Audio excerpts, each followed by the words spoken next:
Okay, I hope the volume works because these headphones are connected? Not connected? I don't know. Let's see.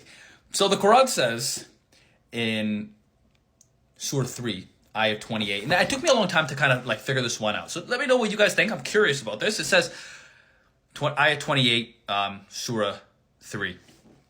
Believers should not take disbelievers as guardians instead of the believers. And whoever does so will have nothing to hope for from God, unless it's a precaution against their tyranny. And God warns you about himself. And to God is the final return. So I want to break this down. So the first part says, believers should not take disbelievers as guardians instead of believers. It doesn't say friends. It doesn't say that. It says as guardians. And I think this is important because let's just say you believe one thing and you're going to take another group of people to protect you. Are they going to protect you? If you're in a vulnerable spot, are they going to protect you? Well, look around in the world. There's a bunch of Muslims, and where other Muslims are not protecting them, look what's happening. So, seems like it makes sense to me here. What do you guys think? So, believers should not take disbelievers as guardians instead of believers. So, non-believers or people who do not share your set of values are not going to protect you because they see you as the other. So if you look at the world, and if you look at the way the non-Muslim looks at the Muslim, and I just mean from a religious perspective. Obviously, people can be friends and this and that, but I'm just like, the non-Muslim people who have a set of values that are not Islamic set of values, they look at the Muslim people as like, oh, those guys are, what do you mean? You want the girls to cover up? You want your women to cover up their bodies? Like, that's crazy, And they're like, misogynist. It's like, okay, well, are you sure you want to go to those people for protection? And then more than that, like I really find this interesting. Like in Canada where I'm from, there's a bunch of Muslims, and I don't whatever, if I offend somebody, it is what it is. There's a bunch of Muslims, and their parents came to Canada from other countries, and what they're doing is they're trying to adopt themselves or adapt inside this culture. So what happens is, and I've seen it happen over and over again, is they forget about their religion, they forget about their belief system halfway. Not even fully, they just forget about it halfway. So they're 1 foot in, they're like, I'm Muslim, but I don't really know if I believe that stuff. And then they're 1 foot in the other way. But the reality is, and I've seen this firsthand, they don't really feel like they fit in the non-Muslim world, and they don't feel like they fit in the Muslim world. And why is this? Because they've taken on the values of another culture, but they actually don't feel like they're part of that culture. And I've noticed this, like I went to a school where people were all from a certain race. And over time, or a certain race and a certain religion, different religion, like they had their own religion and their own race. Over time, you start to look at a different group of people and you go, oh, those guys know what's going on, because you want to be like your environment. You're going to want to adapt in your environment. The number one thing that humans want to do is they want to be accepted by their peers. So as soon as you crave and you strive to be accepted by your peers, well, what's going to happen? You're going to try to be like your peers, and in so, you forget your own values. So, the wisdom. And now, the wisdom is believers should not take disbelievers as guardians instead of believers. So you're going to want to be like the people who are protecting you. If you're a Muslim and then you go to a bunch of Hindus and the Hindus got your back, you're going to be like, man, those Hindus are so cool. Then you're going to forget about what? Your religion. So then, if you go through this, the logical conclusion is, and whoever does so will have nothing to hope for from God. Because inside the action of following the values and wanting the protection and the love of another group of people, inevitably, you're going to forget about your own values, and therefore, you'll have nothing to hope for from God. So it seems like a logical conclusion from one side to the other. Unless it is a precaution against their tyranny. So do you remember earlier when I was saying that you're going to want to be like those people? Well, if you know that they're tyrants, you're obviously not going to want to be like them.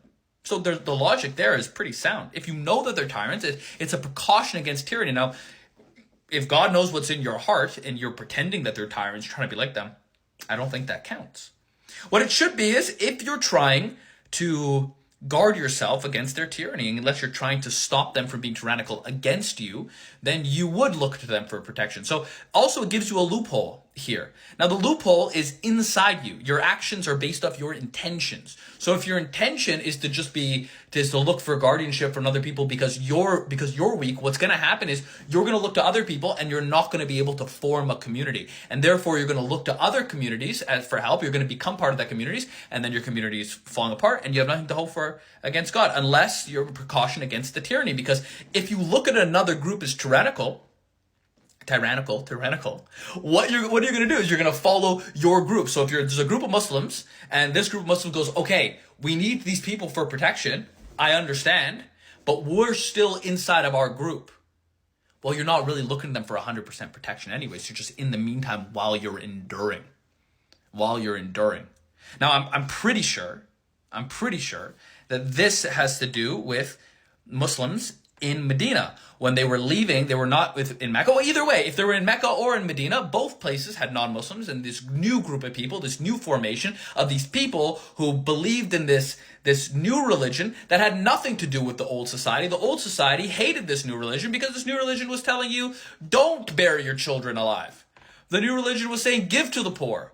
The new religion was telling you that you have to fast. You have to not wear, the men are not allowed to wear gold. You're not allowed to take advantage of the women. So, of course, if you're part of a value hierarchy that wants to do all that stuff, you're going to hate the Muslims. And then the Muslims, this group of people here, the new Muslims, are going to either want your protection. And then if they're in the pursuit to want your protection, what are they going to be like? They're going to want to be like the people that they want protection from. And God warns you about himself, and to God is the final return. So why is it that, this is just, obviously I'm just thinking out loud. Why is it that God says at the end, the God of the Quran says, and to God is the final return? Well, maybe it's because of the what I was saying before, the presumption, which is if you follow people, if you're gonna want people's protection, you're gonna think that they're gonna protect you. But what God is saying here clearly, it says, well, God is saying clearly and throughout the Quran, but I think here as well, it's like God is your final return. So God is your protector. So what are they going to protect you from? So they're going to protect you from death, but then when you die, you return back to God. So you're going to have to answer for that. Or they're going to protect you from poverty. But doesn't all wealth and poverty come from God? So what are they really protecting you from? Maybe it's a delusion in your own mind. Maybe, and I'm not saying that this is what it is, but I think that every value hierarchy acts as a God inside of your mind. Like God is like the system of value hierarchies, like the most gracious, the most merciful, all these things that you need to look up to. But then you're looking at a value hierarchy, another value hierarchy. Aren't you using that other value hierarchy as God? So God is saying, and to God warns you about him, and to God is the final return. So be mindful about your actions. And it's a fascinating concept, because I'll read the entire thing. It goes, believers should not take disbelievers as guardians instead of believers. And whoever does so will have nothing to hope for against God unless it is a precaution against their tyranny, which allows for a loophole out as long as you know that God warns you about himself and to God is the final return, which takes away the loophole. You can't find a loophole. It takes away the loophole. Because it's saying you could do this under this circumstance, but I know what's going on in your heart. And you should be mindful of God. I was going to go, you should be mindful of me, but it's not me. So I didn't want to do that. But yeah, I'm sure like the point makes sense. Oh, and then the next ayah says, say, O prophet, whether you conceal what is in your heart. I didn't read this part, I promise you. Say, O prophet, whether you conceal what is in your heart or reveal it, it is known to God. My point make it. My point make it. My point made. For he knows whatever is in the heavens and whatever is in the earth. And God is the most capable of everything. I couldn't write this. I hope you guys like my video. Enjoy. Goodbye.